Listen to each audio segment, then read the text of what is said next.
So I'm back in Denver doing my 2023 open stage tour, and I was talking to struck up a conversation with another player at an open stage the other day. Very talented singer-songwriter, very friendly, and we were just talking. And it came up, and I was a little surprised to learn. He's new to Denver. He just moved here, but I was sort of surprised to learn that he's not already gigging. Like he hasn't been gigging, and I told him, from a talent perspective, you should be gigging. Like you definitely are ready to be playing for people. What you're doing is great, and you should be definitely looking to take it to the next level. And so he kind of asked me, to well, what advice would you give me to like to get that going? Like, how should I get booked, and what do I need to have ready? All this stuff, like kind of what are the 10 commandments of gigging singer songwriter. And so I'm going to give you sort of the abridged version. I've covered a lot of these things before, and I'll try to link to them so you can do a little deeper dive if you want to. But in any event, this is kind of like, I don't know if there's 10 commandments, but it's kind of like top pieces of advice to go from like zero to hero and become a gigging singer songwriter when you're ready. So, number one thing, confidence. Um, as a proxy for talent and readiness, a lot of people just stifle themselves by not believing they're ready. If you're out there and you've played open stages and you can get up on a mic and deliver songs, just go for it. Just dive in. Like push yourself to be confident. And what's the worst thing that can happen? Like I think about when I started gigging versus now, I was, you know, nowhere near as good as I am now, but it's a good thing that I dove in and just started doing it because it's okay to be still polishing yourself. It's okay to not be perfect and be out there and gigging. There's other things that kind of control for that have a lot more to do than you're at the apex of your talent. You shouldn't necessarily be at the apex of your talent. You'll have time to develop as you go. So that aside, the real number one thing past that, or number two, is material. You absolutely, though, need to have an appropriate amount of material ready to go that you can nail, that you're confident playing. And I'd say rule of thumb is going to be like 25 to 30 songs. So it's kind of like 10 songs an hour. And you need to be ready to cover, most gigs for singer songwriters are going to be 2 or 3 hours. So you need to be able to do that. And it's okay on a 3 hour gig to repeat a couple songs. The song you open with can also be, near the end. Because if you have the problem that people have been paying rapt attention and they are disappointed that you're repeating stuff, that's a great problem to have, and that's probably not a problem you will have. Um, Nonetheless, you want to have like 25, 30 songs. So 10 songs an hour, 3 hours worth of material, however that translates for you. A lot of people run songs about, a little quicker. My songs run long, and so I tend to do like 8 or 9 songs an hour. But whatever it is, just have it ready, and that should be predominantly original material. Uh, if you're a singer-songwriter, if you're playing covers, then there's no excuse for you not to have lots of material. Um, but you also, that's sort of a different kettle of fish as far as that goes, and different advice than what I'm enthusiastic about giving. So put that aside. Some of this still translates though. Okay, so you need to have material. You need to have equipment. And the basic equipment that you have got to have, let's just assume you're a guitar playing singer songwriter, but whatever your instrument, just, you know, twist this to suit.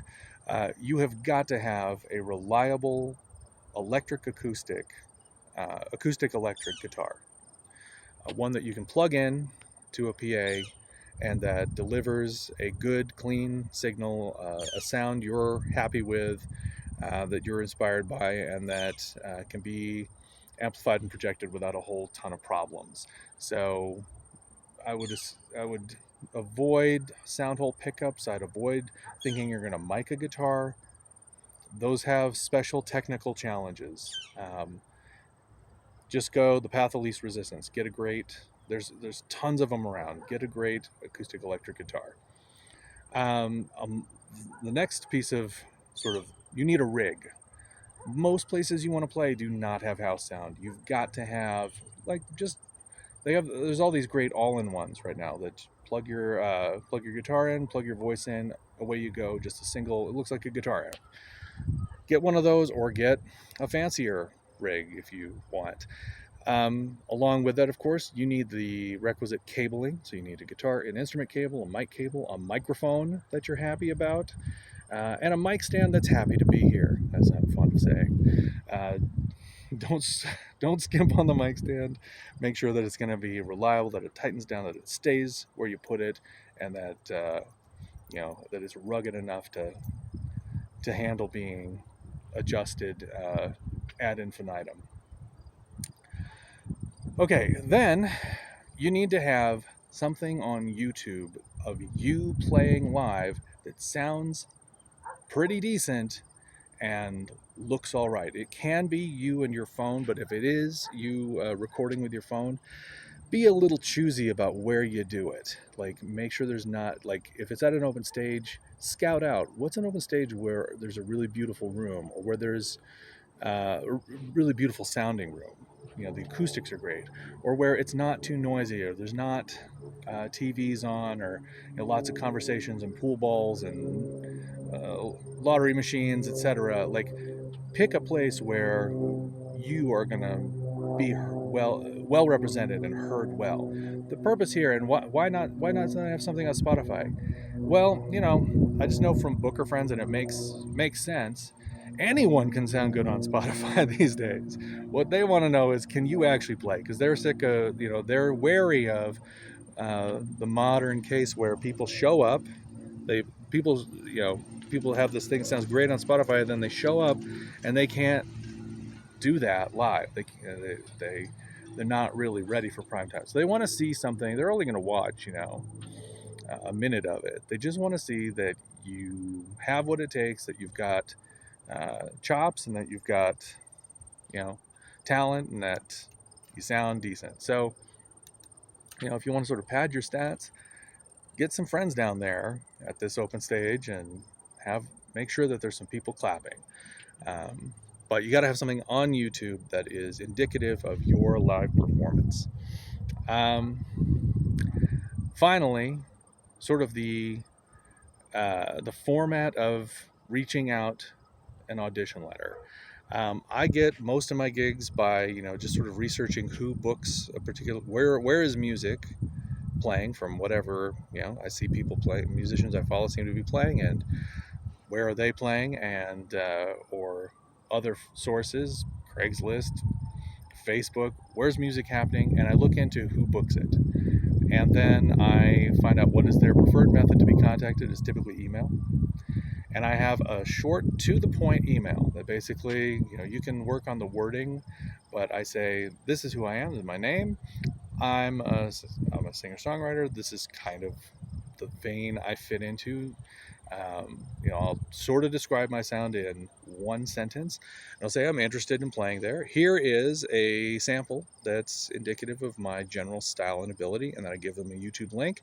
And after that, I say, if I sound like a good fit, if I seem like a good fit, then please respond back with more information about compensation and logistics and open dates. So that's that. And then I'll just send that off. Now here's part that's a little, he asked a good question, and some people would disagree with me on this part. He said, should I quote a rate? I would say no. And the reason I would say no is that the truth of the matter is that the amount you can get paid to play singer-songwriter acoustic music is highly variable. And this is kind of, maybe this is a trade secret, but whatever, it isn't if you know anything. So it's highly variable. And it depends, really, it's kind of a buyer's market. It depends on what is the budget of the venue.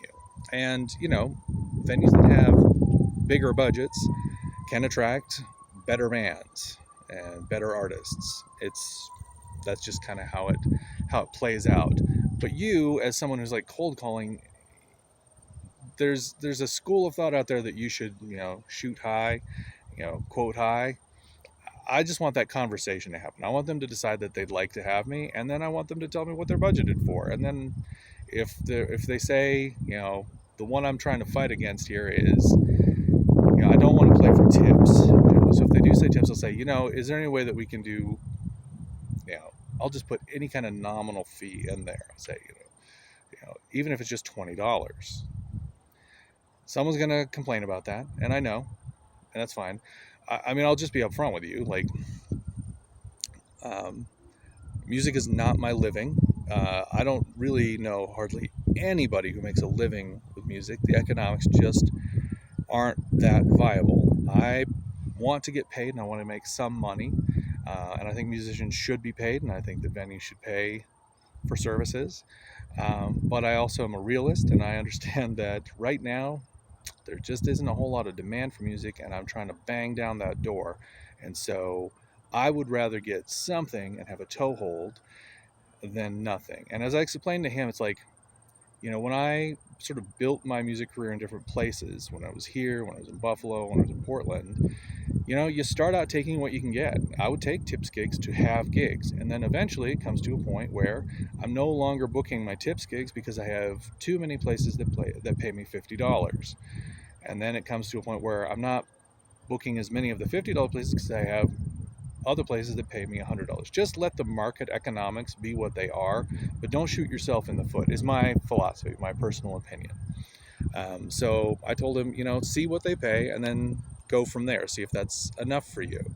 If you are trying to make a living as a musician, I have a different video in the can that I don't think I've actually posted yet that talks about, that's kind of a different set of questions you're going to ask yourself. But if you're a singer-songwriter and you're trying to get out there and have opportunities for your original music to be heard, take what you can get and be aggressive about getting better and better things. Climb the ladder, but you got to start at the bottom rungs, and you may end up taking some tips gigs along the way, even though it's nobody's favorite way to get paid. All right. In any event, I think that's everything that we talked about in that, and hopefully there's something helpful in here. And until next time.